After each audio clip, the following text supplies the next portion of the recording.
بسم اللہ الرحمن الرحیم۔ السلام علیکم۔ ان دنوں سیاست میں کافی زیادہ ہلچل مچی ہوئی ہے، اور اس کی وجوہات بھی سب لوگ جانتے ہی ہیں۔ اگر جس کو سیاست میں انٹرسٹ ہے وہ لوگ تو جانتے ہی ہیں۔ تو کم از کم میرے جیسے انسانوں کے لیے یہ چیزیں ہوتی ہیں کہ وہی ادارے ہوتے ہیں، وہی ہماری کورٹس ہوتی ہیں، وہی آفیسرز ہوتے ہیں، اعلیٰ عہدے داران جو ہوتے ہیں، لیکن ان کو وہ سب کچھ نہ نظر آ رہا ہوتا ہے، نہ سنائی دے رہا ہوتا ہے۔ لیکن جب ان کے ایک ایسے انسان کی طرف سے ان کے سامنے کوئی چیز آتی ہے جو ان کے لیے پسندیدہ نہیں ہے، چاہے وہ کروڑوں عوام کا نمائندہ ہو، تو وہ لوگ جتنے ہوتے ہیں وہ تمام اپنے وسائل استعمال کرتے ہیں، اور وہ پھر بولنا شروع کر دیتے ہیں، اور ایک خاص قسم کے انوائرمنٹ کریٹ کر دیتے ہیں۔ تو مطلب عام انسان کے، عام شہریوں کے، عام عوام کے دل میں یہ احساس پیدا ہو رہا ہے کہ شاید کچھ لوگ اس ملک کے اندر بہت اسپیشل ہیں، اور کچھ لوگ جو ہیں وہ بہت عام ہیں، ان کے لیے کوئی ان کے حقوق نہیں ہیں، ان کے وہ رائٹس نہیں رکھتے، وہ بول نہیں سکتے، اور کچھ لوگ ایسے ہیں کہ وہ جو بھی چاہتے ہیں وہ کرتے رہتے ہیں، اور ان کو کوئی پوچھنے والا نہیں ہے۔ تو یہ جو اس قسم کا جو رویہ ہوتا ہے، یہ بہت سے لوگوں کے دلوں میں بہت نفرت پیدا کرتا ہے۔ اب گزشتہ دنوں میاں صاحب کی جیسے تقاریر آ رہی ہیں، جس طرح سے جب ایک اتنی بڑی ایک پارٹی کو سب سے پہلے ایک انجینئرڈ قسم کے الیکشن میں ہرایا جاتا ہے، پھر ان کے ساتھ جو سلوک کیا جاتا ہے، ان کی فیملی کے ساتھ ایز اے پرائم منسٹر بھی جب وہ موجود تھے تو ان کے ساتھ جو کچھ کیا گیا، وہ اقامے اور پنامے، اور وہ فلاں 4,000 کی تنخواہ اور 4,500 کی تنخواہ، اور یہ وہ اتنی لو لیول کی دشمنی کی گئی، اور ملک میں ایک ایسے انسان کو جس نے اتنے ملک کے لیے کام کیے ہیں، جس کا اب تک یہ لوگ اس کا جو پھل ہے وہ یہ لوگ کھا رہے ہیں۔ تو کل میں نے جو کورٹس کے حوالے سے سنا کہ کورٹ نے کہا کہ جی میاں صاحب نے شاید نہیں، خیر انہوں نے کہا کہ میاں صاحب نے ہم لوگوں کو بیوقوف بنایا اور ملک سے باہر چلے گئے بیماری کا بہانہ کر کے، اور اب وہ وہاں پر ہم ہنستے ہوں گے سسٹم پہ اور یہ اور وہ۔ تو سب سے پہلی بات تو مجھے ان کورٹ سے یہ پوچھنی تھی کہ آپ لوگ جو ہیں، آپ لوگوں کو میاں صاحب کی جب رپورٹس دی گئی تھیں تو کیا آپ لوگوں کے اندر اتنی اہلیت نہیں تھی کہ آپ لوگ ان رپورٹس کو ویریفائی کرواتے؟ وہ تمام رپورٹس جو میاں صاحب کی دی گئی ہیں، آپ کی اپنے جو اس وقت حکومت میں بیٹھے ہوئے جو لوگ ہیں، ان کے وزراء نے، ان کے تمام یہ جو جیسی بھی حکومت ہے سلیکٹڈ ہے، جو کچھ بھی ہیں، تو ان لوگوں نے تمام نے وہ رپورٹس ویریفائی کی ہیں، ان کے اپنے وزراء نے کی ہیں، ان کی جتنا پی ایم ہاؤس سب کچھ تھے، جتنے لوگ تھے سب لوگوں نے کی ہیں۔ تو کیا یہ اتنے نااہل لوگ ہیں؟ یہ سب کے سب اتنے نااہل لوگ ہیں؟ آپ کی عدالتوں میں جب وہ پیش کیا گیا تو آپ کیا سمجھتے ہیں کہ وہ ججز اتنے نااہل تھے کہ انہوں نے وہ رپورٹس دھوکہ کھا گیا اس سے؟ میاں صاحب کی ظاہری کنڈیشن کیا آپ لوگوں کو نظر نہیں آ رہی تھی؟ اور سب سے بڑھ کے آپ لوگ یہ جو پرانی تھوڑی سی ہسٹری ہے اپنی، کیا آپ لوگ وہ بھول چکے ہیں؟ جو آپ کے یہاں سے مشرف صاحب گئے تھے کمر درد کا بہانہ کر کے، پہلے وہ لیٹے رہے تھے آرمی کے اسپتالوں میں جب تک ان پہ آئین شکنی کا وہ کیس چلتا رہا، اور پھر وہ یہاں سے اپنی والدہ کے لیے روتے تھے۔ مجھے اپنی امی یاد آ رہی ہیں، اور پھر امی کے پاس وہ پہنچ گئے ہیں، اور اس کے بعد جو ہے وہاں پر اب تک وہ ان کا سلسلہ چل رہا ہے۔ تو جب آپ لوگوں کی ایک کورٹ نے پچھلے دنوں ان کو سزائے موت دی آئین شکنی پہ، تو جس طرح سے بیہیو کیا گیا آرمی کے ادارے کی طرف سے، جس طرح مشرف نے اس کو ڈیل کیا، مطلب یہ لوگ ہر آئین سے، ہر ہمارا جو کانسٹیٹیوشن ہے، کیا وہ ان کے اس کا ایک کاغذ کا ٹکڑا ہے؟ کتنی سی اس پہ کارروائی کی گئی ہے؟ اس وقت میرے خیال میں تو مشرف وہاں بیٹھ کے کہہ کے لگاتا ہوگا۔ جنرل کیانی نے $6 ارب کا آسٹریلیا میں جزیرہ خرید لیا ہے، اس پہ کیا آپ لوگوں نے کارروائی کی ہے؟ وہ آپ کو ہنستے ہوئے نظر نہیں آتا ہے؟ جنرل پاشا جو آج یہ پی ٹی آئی جو مسلط کی گئی ہے اس ملک پہ، جو اس ملک کو، جس کا جی ڈی پی تقریباً اپروکس 6 پہ جا رہا تھا، اس کا جی ڈی پی مائنس میں آپ لوگ لے کے یہ آپ کی حکومت آ گئی ہے، اور یہ وہ اس کا وہ بندہ ذمہ دار تھا۔ وہ لوگ بھی کہہ کے لگاتے ہوں گے باہر میرے خیال میں۔ ابھی آپ کا جو عاصم باجوہ کا یہ جو جتنی بھی پراپرٹیز سامنے آئی تھیں، اس پہ اس سے زیادہ مضحکہ خیز کارروائی کیا کی جا سکتی ہے کہ عاصم باجوہ کی کرپشن کے اتنے سالڈ چیزیں سامنے آئی ہیں، اور بڑے مزے سے یہ کہہ دیا گیا اس کی طرف سے کہ جی میں نے ریزائن دیا تھا عمران نیازی کو، اور عمران نیازی نے مجھے کہا کہ نہیں جی بس تم تو بڑے صاف ستھرے ہو، تم کام کرتے رہو۔ مطلب عمران نیازی جیسے آدمی کو، جس پہ پتہ نہیں کتنے فارن فنڈنگ کیس چل رہے ہیں، بنی گالا کے اللیگل جتنے اس کے جعلی ڈاکومنٹ سے وہ کیس چل رہے ہیں، ٹیران وائٹ جو اس کی ناجائز بیٹی ہے وہ کیس اس کا تھا، پارلیمنٹ حملہ کیس، سپریم کورٹ حملہ کیس، کون سا ادارہ ہے جس سے اس پہ اس بندے نے حملے نہیں کروائے. اس جیسے آدمی پی ایم ہاؤس میں بٹھا کے تو وہ دوسروں کو کرپشن کی کلین چٹ دے رہا ہے. اور ثاقب نثار جیسا آدمی تھا وہ عمران نیازی کو کلین چٹ دے کے چلا گیا. میرے خیال میں ہنسنے کی اور تہذیب آمیز چیزیں جو ہیں وہ یہ ہیں جن پہ کارروائی کی جانی چاہیے تھی. عاصم باجوہ کا جو ہے اتنا ہائی لیول آئی اس بندے کی کہ بھئی ان لوگوں نے یہ کی ہیں، یہ تمام ڈاکومنٹس تھے. ان کی جو بیگم ہے، ان کی بیگم اس تمام چیزوں میں حصے دار تھیں پوری. باجو کو گروپ جو تھا سٹارٹ میں ان لوگوں کی اگر جتنی بھی ڈیٹیلز بتائی جا رہی ہیں کہ ایک کیا کہنا چاہیے کہ پیزا جو ڈیلیوری بوائے ہوتا ہے ان کے طور پہ ان لوگوں نے کام کرنا شروع کیا. چھوٹا سا ایک پیزا وہ بنوایا، پیزا جو ڈیلیوری ہٹ سمجھ لیں، ہوٹل سمجھ لیں، کچھ بھی سمجھ لیں وہ تھا. اور اب ان لوگوں کی کتنی جائیدادیں نکلی ہیں، کتنی کمپنیز نکلی ہیں، ہوٹل نکلے ہیں، پراپرٹیز نکلی ہیں. کیا چیز ہے جو ان لوگوں کی نہیں سامنے آ رہی؟ تو یہ سب کہاں سے آ گیا ہے؟ یہ اس پہ کیا کارروائی کی گئی ہے اس ملک میں ان اداروں کی طرف سے؟ ہر بات پہ یہ کہہ دیا جاتا ہے کہ جی اور سب سے جو ایک بڑے پلان قسم کا ان کا جو مائنڈ ہے، ان کا جو مائنڈ سیٹ ہے ایک، کہ آپ ان لوگوں میں سے کسی پہ بھی تنقید کرتے ہیں کرپشن کی، وہ چاہے جنرل کیانی ہو، چاہے مشرف ہو، چاہے جنرل پاشا ہو، چاہے اس طرح کے جو اسد درانی ہیں اور جتنے اس کیٹیگری کے لوگ ہیں، سب سے بڑی بات یہ ہوتی ہے کہ جب تنقید ان لوگوں کی کرپشن پہ کی جاتی ہے، جرنیل، لیفٹیننٹ جرنیل اور یہ جو آرمی کے چیف بھی رہے ہیں مختلف لوگ، اور جو اس وقت ہماری ایجنسیز کے بھی ہیڈ رہے ہیں، وہ جو ہائی لیول آفیسرز ہوتے ہیں، تنقید جب ان پہ کی جاتی ہے تو یہ بڑے ایک فضا بنا دی جاتی ہے ملک میں کہ جی فوج کے جو لوگ ہیں وہ یہ قربانیاں دے رہے ہیں، فلاں فوج یہ قربانیاں دے رہے ہیں. پچھلے جو ہمارا جتنا عرصہ گزرا ہے اس میں وہ تمام چیزیں یاد کروانی شروع کر دی جاتی ہیں. تو ایسے لوگوں کا جو ہے نا، ان کو اپنا دماغ جو ہے نا کم از کم اس کو تھوڑا سا کھولیں. کسی جنرل کی، لیفٹیننٹ جنرل کی، بریگیڈیئرز کی یا ایئر مارشلز کی یا دوسرے تمام جو لوگ ہوتے ہیں نا، ان کی اگر کرپشن کے بارے میں ثبوت دیے جاتے ہیں، ان پہ تنقید کی جاتی ہے نا، تو اس کا مطلب ہرگز بھی یہ نہیں ہوتا کہ وہ جو ہماری لاکھوں کی پاکستان فوج ہے نا، ہم اس پہ تنقید کر رہے ہیں. یہ پرسنلی ان لوگوں کی کرپشن ہوتی ہے جو یہ اپنے بچوں اور اپنی فیملیز کے لیے کر رہے ہیں. اس کا پاکستان فوج کے جو ادارے کے طور پہ جو چیز ہے نا، اس سے ان کا کوئی بھی تعلق نہیں ہے. یہ ان کی ذاتی کرپشن ہوتی ہے، لوٹ مار ہوتی ہے، جس سے جیسے مشرف باہر بیٹھا ہوا ہے، جیسے کیانی باہر بیٹھا ہوا ہے، جیسے اس طرح کے جتنے لوگ ہیں باہر ہیں. تو یہ اس کو کم از کم ان ہمارے جو فوج کے جو جن کو کہنا چاہیے نا جوان جو ہوتے ہیں، جو بارڈرز پہ ہیں، جو باقی تمام جگہوں پہ موجود ہیں اور اپنی ڈیوٹیز بڑی ایمانداری سے اس اپنی اوتھ کے اندر رہ کے کر رہے ہیں، ان پہ کوئی بھی تنقید نہیں کر رہا. ان لوگوں پہ تنقید کی جا رہی ہے. تو کم از کم اپنے ذاتی مقاصد کے لیے نا فوج کا جو ادارہ ہے نا، اس کو استعمال نہ کریں. فوج کا ادارہ کم از کم آپ کے گناہوں اور کالی جو کمائی ہے نا، اس کا ذمہ دار نہیں ہے. یہ آپ لوگ ذاتی طور پہ ذمہ دار ہیں.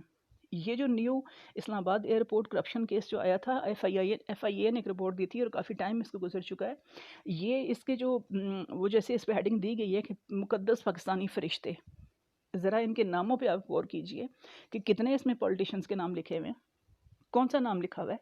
Lieutenant general Tariq Waseem, major general Haider Ali, major general Ashraf Chaudhry, brigadier Iftikhar, brigadier Bilal, air marshal Rashid Kaleem, air vice marshal Shahid Latif, وہ جو ڈیلی ٹیلی ویژن پہ بیٹھ کے لوگوں کو بڑے درس دے رہے ہوتے ہیں، air vice marshal Khalid Chaudhry, air vice marshal Aitzaz ul-Haq یا رز ul-Haq, air vice marshal Khalid Habib, air vice marshal Junaid, air vice marshal Safdar Khan, air commodore Junaid Amin. اور اس کے علاوہ سب سے مزے کی بات یہ کہ تمام یہ لوگ بڑی پاکیزگی کی حالت میں ریٹائر ہو چکے ہیں. مجھے ذرا کوئی انفارمیشن دے گا کہ ان لوگوں کے خلاف کیا کارروائی کی گئی ہے؟ کسی نے کارروائی کی ہے ان کے خلاف؟ کسی نے بھی نہیں کی. کیونکہ جس دن آپ ان لوگوں پہ تنقید کریں گے اس دن اس ملک کے غداروں میں آپ کو شامل کر دیا جائے گا. کیونکہ یہ ملک شاید قائد نے بنایا ہی انہی لوگوں کی لوٹ مار کے لیے تھا کہ یہ اعلیٰ عہدوں پہ پہنچیں، لوٹ مار کریں، اور اس کے بعد جو عوام ہے ان کو شودر کے طور پر یہ ہینڈل کریں. قائد نے کیا اس میں فرمایا تھا؟ ذرا یہ اگر آپ لوگ پڑھنے کے قابل ہیں نا تو آپ لوگ اس میں پڑھ لیں. یہ ان کا جو فرمان تھا نا، اگر ان لوگوں کو چاہیے کہ یہ جو ہماری افواج ہے نا، اپنا جو اوتھ ہے نا اس میں اس کو شامل کر لیں، کہ یہ ان کی ڈیوٹیز میں شامل نہیں ہے کہ یہ جو ملک کے اندرونی معاملات ہیں یہ لوگ اس میں مداخلت کریں. ان کا جو کام ہے سرحدوں کے باہر ہے. باقی جو کام ہوتے ہیں وہ قانون ساز اداروں کا کام ہے، پارلیمنٹ کا کام ہے، سینٹ کا کام ہے، وہ ان لوگوں کے کام ہے. اور عدلیہ کا کام جو ہوتا ہے وہ سیاسی بیان بازی نہیں ہوتا. عدلیہ کا کام ہوتا ہے کہ وہ جس طرح سے کہا جاتا ہے نا کہ ایک سمبل ہوتا ہے عدلیہ کا کہ آنکھوں پہ پٹی بندھی ہے اور ہاتھ میں ترازو. اس سمبل کا مطلب یہ ہوتا ہے کہ آپ آنکھیں بند کر کے آپ کے سامنے جو مجرم آتا ہے نا اس پہ کارروائی کریں. یہ نہیں کہ عمران نیازی جعلی کاغذات کے ساتھ آتا ہے تو آپ لوگوں کی آنکھیں کھل جاتی ہیں کہ نہیں جی ہمیں اندر سے فون آیا ہے، واٹس ایپ پہ فلاں ہوا ہے، اور آپ لوگ فیصلے کر دیتے ہیں. عاصم باجوہ کی لوٹ مار سامنے آتی ہے، اس پہ آپ لوگ خاموش ہو جاتے ہیں.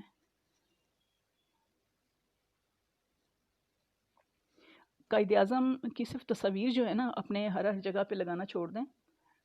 اور میاں صاحب کی جو ہیں انہوں نے اس ملک کے ساتھ کیا آپ لوگوں کے ساتھ برا کیا ہے، یہ ذرا ان پروف پہ غور کیجئے. یہ جتنی چیزیں ہیں یہ کیا ان کے جرائم میں شامل ہیں؟ انہوں نے آئی ایم ایف سے آپ کو نجات دی، گوادر پورٹ کی وہ بنا رہے، سی پیک میں انہوں نے اس کو شامل کیا. کیا یہ ان کے جرائم ہیں؟ جس کے لیے جب وہ بات کرتے ہیں تو آپ لوگوں کو اس میں بڑی فوراً اعتراض ہو جاتا ہے کہ میاں صاحب نے اس پہ تنقید کیوں کر رہے ہیں اور یہ کر رہے ہیں. یہ جو خاتون ہیں امریکن ریپریزنٹیٹیو ہیں، ذرا ان کی جو نمائندہ ہے اس کا یہ بیان پڑھیے کہ عمران کا کشمیر جا کر لڑنے والوں کو دشمن قرار دینا قابل تعریف ہے. کیا عمران نیازی کا یہ بیان آپ کی نظروں سے نہیں گزرا ہے؟ آپ کے نزدیک یہ چھوٹی سی بات ہے؟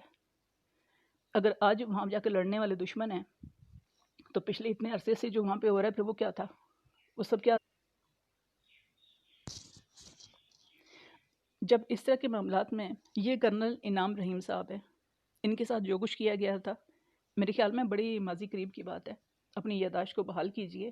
یہ چند سوالات ہیں، اگر کسی کے اندر اتنی اخلاقی جرأت ہے تو ان کا جواب دے دے. یہ تمام ثبوت موجود ہیں عمران نیازی کی کرپشن کے، اس کی بہنوں کی کرپشن کے، وہ جو اس کی بے روزگار بہنیں ہیں، جو غیر شادی شدہ بہنیں ہیں، ان کے ثبوت ہیں کرپشن کے. اربوں روپے کہاں سے آیا ان لوگوں کے پاس؟ یہ جو ہے، یہ جو جمائمہ گولڈ سمتھ سابقہ جو اس کی عمران نیازی کی بیوی تھی، یہ اس خاتون کا دیا ہوا ایک سٹیٹمنٹ تھا، یہ ڈاکومنٹیشن میں شامل ہے، جس میں اس نے کہا تھا کہ یہ بے نامی ایک زمین عمران نے خریدی تھی بنی گالا والی اس کے نام پہ، اور اب جب اس عورت کو طلاق ہو گئی ہے عمران سے تو اب وہ عورت جو ہے وہ جا رہی ہے اور وہ یہ اس کو واپس کرنا چاہ رہی ہے. کم از کم اسی پہ ذرا سی کارروائی کر لیجئے کہ یہ اس کے ہاتھوں کی ڈیٹیل ساری دی گئی ہے. باقی یہ جو میں نے ساتھ عمران کی بیگم سابقہ خاتون جو بیگم تھی اس کی، وہ اور یہ جو باجوہ صاحب کی فیملی ہے اور ان کی جو گروتھ امپائر کی ساری ہوئی ہے اس کے بیچ میں، کہ ایک پوری امپائر انہوں نے کھڑی کر لی ہے. تو یہ میں نے اس لیے سے ایک دوسرے کے ساتھ ساتھ ان کو اٹیچ کیا ہے کہ یہ کہانی ان کی ایسی ہے. یہ عمران نیازی کو کلین چٹس دیتے ہیں کہ جی یہ بڑا ایسے ایسے ہائی لیول اس کے لیے الفاظ استعمال کیے جاتے ہیں جو اس ایسے انسان پہ استعمال کرنا ان الفاظ کی بھی توہین ہے. تو اور وہ ان کو کلین چٹ دیتا ہے، مطلب یہ ایک یہ اس کو پاک صاف قرار دیتے ہیں اور وہ ان کو قرار دیتا ہے. یہ جو آپ کے سامنے موجود ہے یہ بی بی سی کا ایک رپورٹ ہے جو بی بی سی نے دی تھی، اس پہ ذرا غور کر لیجئے. سب سے زیادہ کرپٹ جو پارٹیز ہیں دنیا کی یہ ان کے نام دیے گئے ہیں، اور اس میں آپ کا یہ جو بڑا پی ٹی آئی کا جو بیٹھا ہوا ہے یہاں پہ جو پوری دنیا کو چور چور چور ہر بندے کو کرپٹ کہتا ہے نا، یہ ٹاپ پہ آ رہا ہے. پی ٹی آئی سب سے کرپٹ پارٹیز میں شامل ہے، اور یہ ذرا لسٹ پہ غور کر لیجئے، اس کے علاوہ کوئی اور پارٹی اس میں شامل نہیں ہے. یہ چند سوالات ہیں کہ بنی گالا کی جائیداد کے لیے اس کے پاس پیسے کہاں سے آئے؟ جب یہ چند ہزار بھی خیر بعد کی بات ہے، چند ہزار پہ یہ میچ کھیلتے تھے، بلکہ شروع میں تو چند سو بھی کھیلتا رہا. تو اس بندے نے اس زمانے میں جب یہ چند ہزار پہ میچ کھیلا کرتا تھا، اس کی آف شور کمپنیز کہاں بنی ہیں، کہاں سے بن گئی ہیں؟ یہ تو آپ کو یاد ہی ہوگا، یہ ٹیلی ویژن پہ اس کے انٹرویو چل رہے تھے اور اس نے کہا تھا کہ میں نے آف شور کمپنی 80s میں بنائی تھی، اور یہ اور وہ. اور اس وقت اس بندے کا یہ جو ایک اعترافی بیان ہے اس پہ آئے دن تک کارروائی نہیں کی گئی کہ اس کو آف شور کمپنی بنانے کی پرمیشن کیسے ملی. الیکشن کمیشن کے سامنے اس بندے نے اپنی بیٹی کیسے چھپائی؟ یہ کیا اس کے بعد اہل رہتا ہے اس چیز کا؟ اب بھی اس کی بیٹی، اس کی سابقہ جو بیوی ہے جمائمہ گولڈ سمتھ، اس کے بچوں کے ساتھ ہے. وہ بات صرف اتنی سی ہوتی ہے کہ آپ لوگ اگر عدالتیں ہیں تو انصاف کیجیے. میاں نواز شریف اور ان کی بیٹی کا کوئی بیان سامنے آنے کی دیر ہوتی ہے، جتنے لوگ ہوتے ہیں سب کے سب لوگ چیخنا شروع کر دیتے ہیں کہ جی یہ کیوں ہو گیا، وہ کیوں ہو گیا، وہ کیوں بول رہے ہیں، وہ کیوں بول رہے ہیں. تو وہ پاکستان کی شہری ہیں اتنے ہی جتنا کوئی اور جس طرح سے باقی تمام لوگوں کو اس ملک کے تمام معاملات پہ بولنے کا حق ہے، وہ اس ملک کا وزیر اعظم ہے اور انشاءاللہ آئندہ بھی بنیں گے.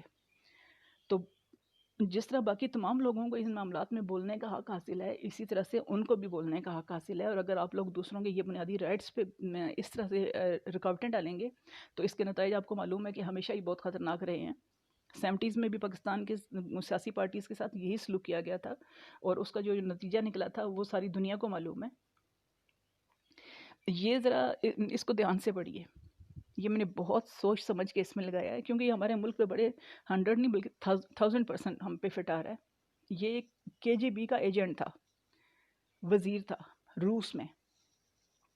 جب یہ تمام معاملات ختم ہو گئے تو ایک دن وہ بندہ برطانیہ میں ایک اپنے بہت ہائی لیول سے ہوٹل یا اپارٹمنٹ میں بیٹھا ہوا تھا. تو وہاں پہ وہ جو لوگ اس کے بارے میں تمام اس عرصے میں ڈھونڈتے رہے کہ یہ KGB کا ایجنٹ ہے اور اس کی ڈیٹیلز ہمیں مل جائیں.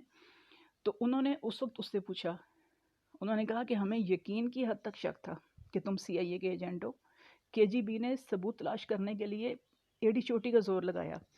بظاہر وہ روس میں ایک وزیر تھا لیکن وہ CIA کا ایجنٹ تھا. اور KGB جو روس کی ایک ایجنسی ہے جس طرح ہماری ISI ہے اور دوسری تمام ہے، تو انہوں نے کہا کہ KGB نے یہ تمام ثبوت ڈھونڈنے کے لیے ایڑی چوٹی کا زور لگایا مگر کامیابی نہ ملی. اب جب کہ روس ٹوٹ چکا ہے، KGB ختم ہو چکی ہے، بتاؤ تمہارے ذمہ کیا کام تھا؟ اس وزیر نے زوردار کہکا لگایا اور بولا، میرا کام تمام تر وسائل اور ذرائع استعمال کر کے اہم پوسٹوں پر نااہل لوگوں کو مقرر کروانا تھا، جس کے نتیجے میں روس ٹوٹ گیا. کیا آج سیم ہمارے ملک میں یہی کنڈیشن نہیں ہے؟ ہر پوسٹ پر ایسے لوگوں کو بٹھایا گیا ہے جو اس کے اہل ہی نہیں ہیں اور ملک ہمارا جس لیول پہ پہنچ گیا ہے. روس میں اسلحے کی کمی نہیں تھی جب وہ ٹوٹا ہے، ہر شخص جانتا ہے. ہسٹری ذرا پڑھی ہے، بکس بے شمار پڑھی ہوئی ہیں. روس جب ٹوٹا ہے تو اس وقت اس کے اندر اسلحے کی کمی نہیں تھی، افواج کی کمی نہیں تھی. وہ معاشی لحاظ سے زیرو پہ آ گیا تھا جس طرح آج ہمارا ملک معاشی لیول پہ زیرو پہ آ گیا ہے. تو رحم کیجیے اس ملک پہ. اپنی کرپشن کرتے ہیں تو اداروں کی اس پہ مت آ جایا کریں.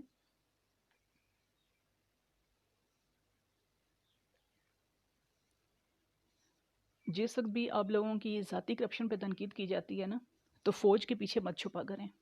اور یا پھر جب آپ لوگ کرپشن کر رہے ہوتے ہیں اس وقت یاد رکھا کریں کہ آپ کو فوج میں کتنے اعلیٰ عہدے پر آپ موجود ہیں، کیونکہ آپ لوگوں نے فوج کو بحثیت ادارہ اپنی کرپشن کو چھپانے کے لیے استعمال کرنے کی عادت بنا لی ہے. جس فوجی پہ تنقید کی جاتی ہے، فوجی سے مراد یہ اعلیٰ آفیسرز ہیں، جرنیل لیول کے لوگ ہیں، بریگیڈیئرز ہیں، ایئر مارشلز ہیں، ایئر کموڈورز ہیں. تو یہ لوگ جب بھی کرپشن کرتے ہیں، ان کی کرپشن پہ تنقید کی جاتی ہے تو یہ فوراً اپنے ادارے کے پیچھے چھپ جاتے ہیں کہ جی شہدا ہیں ہمارے اور فلاں فلاں. بھائی شہدا جو ہیں نا وہ شہدا ہیں، وہ ہمارے سر کا تاج ہیں. آپ جیسے جو لٹیرے ہیں نا ان کو کم از کم ہم لوگ ان شہدا کے ساتھ میچ نہیں کر سکتے. تو اپنی جو آپ لوگوں کی یہ جو مال و دولت کی ہوس ہے نا، یا تو یہ پورا کیجئے اور یا پھر اپنے آپ کو مجاہد کہلوائیے. اور یہ سب کچھ کہلوانے سے پہلے نا آپ کی یہ جو چوریاں اور یہ جو لوٹ مارے ہیں نا اس کا پہلے حساب دیجئے. اگر جسٹس فائز عیسیٰ، اگر سرینہ عیسیٰ، اگر میاں نواز شریف اور ان کی فیملی اور ان کے بچے اور ان کی جتنی نسلیں ہیں ان سے جتنے بھی منی ٹریل ہیں نا وہ مانگے جا سکتے ہیں نا تو آپ لوگ بھی منی ٹریل دیں گے. اور آخر میں ایک مرتبہ پھر عدالت نے جیسے کہا کہ میاں صاحب نے ہمیں دھوکہ دے دیا، تو میرے خیال میں شاید آپ لوگ ایک مرتبہ پھر وہی سب چاہتے تھے جو بیگم کلثوم نواز کے ساتھ کیا گیا. ان کے ساتھ سیم یہی سلوک کیا گیا اور جب تک وہ مر نہیں گئی ہیں وہ زبانیں بند نہیں ہوئیں. تو بار بار ایک کھیل نہیں چلے گا.